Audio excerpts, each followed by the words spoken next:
हमारा यात्री आया है बाहर से 10-10 दिन यहाँ रह के वापस चला गया है।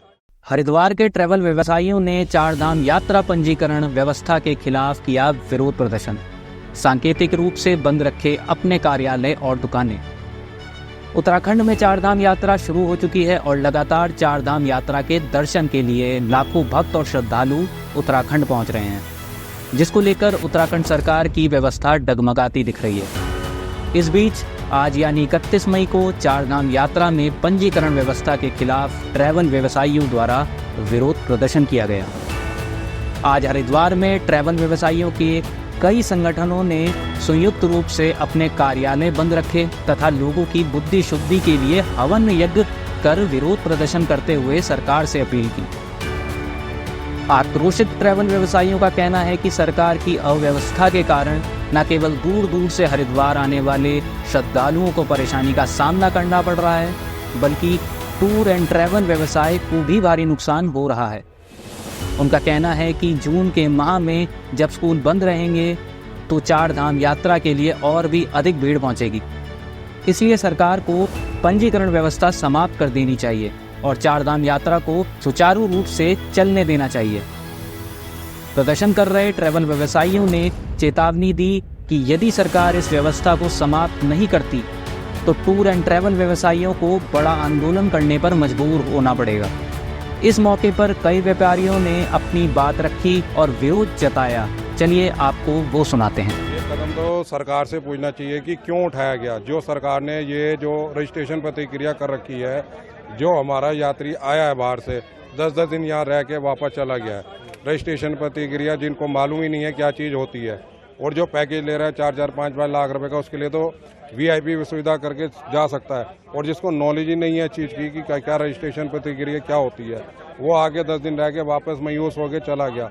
वो कैसे पैसे इकट्ठे करके यहाँ यात्रा के लिए आया, कैसे यात्रा करना चाहता था, वो यात्रा ही नहीं, वो रो के यहाँ से गलत मैसेज लेके हमारे प्रदेश से वापस गया है। हम सरकार से कहते हैं जो आज हमने बुद्धि शुद्धि हवन करा है, सरकार की बुद्धि जो शुद्ध हो, वो समझे, हमारा भी दुख दर्द समझे। नहीं होगा तो उसके अगर नहीं समझती है सरकार तो और जो संघर्ष होगा उसके भयानक रूप का वो तब की तब देखी जाएगी, जो सामने फिर आर पार की लड़ाई लड़ने को हम तैयार रहें। अच्छा, तो ट्रैवल व्यवसायियों को रजिस्ट्रेशन की वजह से कितना नुकसान हो रहा है और किस तरह भूखमरी कगार पे आ गया है? भूखमरी कगार के ऊपर तो सारा देखो दुनिया, आप ये देखो पार्किंग में आप यहाँ पे खड़े हैं, दुनिया भर के हमारे टेम्पो ट्रैवल बसेस वगैरह टैक्सियाँ सब खड़ी हैं, सारे बिजनेस है ही नहीं, यात्री परेशान होकर चला गया है। किस्तें कहाँ से देंगे? अभी अगले महीने से जो है फाइनेंस वालों के फोन आना चालू हो जाएंगे, भैया किस्त के पैसे, जब कमाया नहीं तो किस्त के पैसे कहाँ देंगे? मेरे को तो लगता है ये तो अभी कितने व्यापारी लोग कहीं आत्महत्या करने की उसके पोजीशन पे भी ना हो कि जो हाल खराब हो गया है। किस गाड़ी के मालिक ने कैसे करके इंश्योरेंस पेंट वेंट टायर टप्पर करके गाड़ी रोड पे डाली और एक चक्कर के बाद गाड़ी खड़ी हो गई है, तो कैसे पूरे साल भर का पालन पोषण करेगा अपने परिवार को और अपना? कितना नुकसान है ट्रैवल व्यवसायियों को? मैं इसका तो कोई अंकलन ही नहीं कर सकता कि मतलब कितने कई करोड़ों के हिसाब में बहुत बड़ा नुकसान है। ये नुकसान तो चलो होता रहता है, जो यात्री हमारे यहाँ से रो के दुखी होके गया उत्तराखंड से, सबसे बड़ा नुकसान ये है। और धामी सरकार को इसलिए सोचना चाहिए कि दोबारा ये रणनीति ना बनाए इस तरीके की। जो हमारे जो अधिकारी IAS वगैरह हैं, जो ये नीतियाँ बनाते हैं, उनको 100 बारी सोचना चाहिए कि हमने क्या डिसीजन लिया, क्या नियम बनाया, ये सही होगा या गलत होगा आने वाले समय के लिए। सरकार को आपके माध्यम से बताना चाहते हैं कि अभी भी समय है, जागरूक हों, जागें। आज जागेंगे बहुत अच्छा होगा, नहीं होगा तो आगे के लिए हम संघर्ष करने के लिए बहुत जबरदस्त तैयार है। मेरा taxi max association Girish Bhatia. आज उत्तराखंड सरकार की बुद्धि शुद्धि के लिए आज एक जो है हवन का हमने यहाँ पर आयोजन किया था, जिसमें हरिद्वार में तमाम ट्रैवल और पर्यटन से जुड़े व्यक्ति थे, संगठन थे, उन लोगों ने प्रतिभाग किया। सबने सरकार की बुद्धि शुद्धि, चूँकि सरकार ने एक तुगलकी फरमान जिस तरीके का एक रजिस्ट्रेशन का यहाँ लगा दिया है, आज हरिद्वार के तमाम होटल, हरिद्वार से ऊपर आप जाइए तमाम होटल, हरिद्वार के ट्रैवल्स की तमाम गाड़ियाँ और उसके साथ आपको हरिद्वार में दिखेंगी, उसके साथ साथ बड़ी विडंबना है कि उत्तराखंड चार धाम यात्रा के लिए जाने वाला तीर्थ यात्री भी आपको हरिद्वार में ही देखने को मिलेगा। बड़ी विडंबना है, हमारी गाड़ियां भी खड़ी हैं, हमारे होटल भी खाली हैं, हमारे यहाँ यात्री भी पड़ा हुआ है, लेकिन ट्रैवल व्यवसाय को जिस तरीके से सरकार ने नीतिगत तरीके से भुखमरी की कगार पर लाने का प्रयास किया है, ये बिल्कुल ट्रैवल व्यवसाय बर्दाश्त नहीं करेगा। मैं पुनः आज हमने एक सांकेतिक रूप से बुद्धि शुद्धि यज्ञ करके सरकार को चेताने का काम किया है। यदि शीघ्र ही सरकार इसको लेकर के पर्यटन व्यवसायियों से मिलकर के कोई निर्णय नहीं लेती, इसको नहीं खोला जाता, तो फिर आने वाले दिनों में सड़क से संसद तक आंदोलन किया जाएगा। साथ ही कोई बड़ी बात नहीं है, समस्त उत्तराखंड के पर्यटन व्यवसायियों से बात करके अगर जल्द ही निर्णय लिया जाएगा, अगर सरकार ने जल्दी इस पर सही निर्णय, ठोस निर्णय नहीं लिया, तो चार धाम यात्रा का बिल्कुल विरोध किया जाएगा, पूर्ण रूप से विरोध किया जाएगा। देखिए, अभी कुछ ही दिन हुए हैं चारधाम यात्रा को शुरू हुए, और चारधाम यात्रा लगभग 14 तारीख से एक अचानक से रजिस्ट्रेशन बंद हो गए थे, तो जिससे कि यात्रियों को भी बहुत तकलीफ हुई और कहीं ना कहीं इससे व्यवसाय पर भी इसका बहुत काफ़ी दुष्प्रभाव पड़ा है।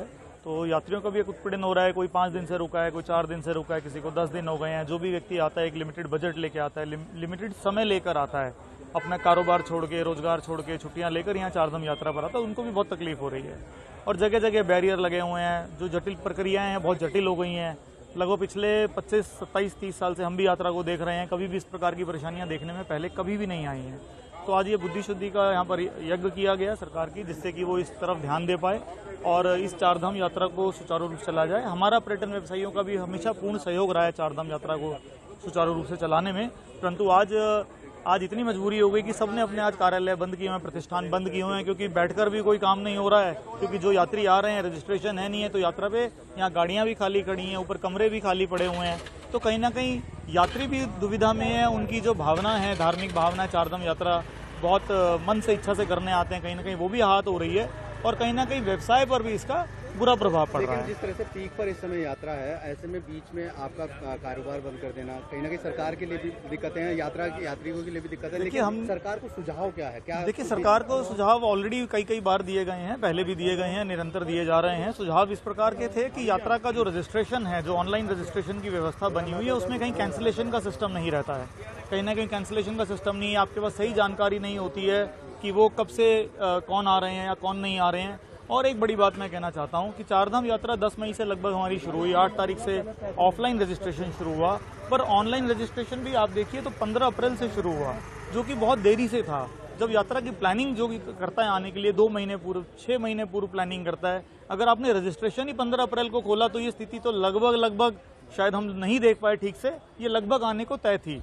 और प्रचुर मात्रा में यात्री आया, जिससे कहीं ना कहीं रुकावटें बीच में आई हैं, बैरियर्स लगे, जिससे यात्री परेशान हुआ। एक ही यात्री को कई बार रोका जा रहा है, जिससे उसको तकलीफ हो रही है, यात्रा सुचारू नहीं चल पा रही है। तो हमारा पूर्ण सहयोग हमेशा सरकार के साथ रहा है, आगे भी रहेगा, परंतु जो तकलीफ हो रही है यात्री को, हम उसका भी समाधान चाहते हैं। और साथ ही साथ जो ट्रैवल व्यवसाय को इसको नुकसान हो रहा है, चाहे वो गाड़ी वाले हों, चाहे होटल वाले हों या ढाबे वाले हों, सभी पे इसका दुष्प्रभाव पड़ रहा है। तो उसके प्रति भी हम ध्यान आकर्षित करना चाहते हैं कि हमें मिलजुल के ऐसी व्यवस्था बनानी चाहिए जिससे यात्री को हम सुविधा दे पाएं, हमारे प्रदेश की छवि भी धूमिल ना हो, हरिद्वार की छवि कहीं धूमिल ना हो, और जो पर्यटन कारोबार से जुड़े हैं उन व्यक्तियों की भी छवि भी धूमिल ना हो। ठीक।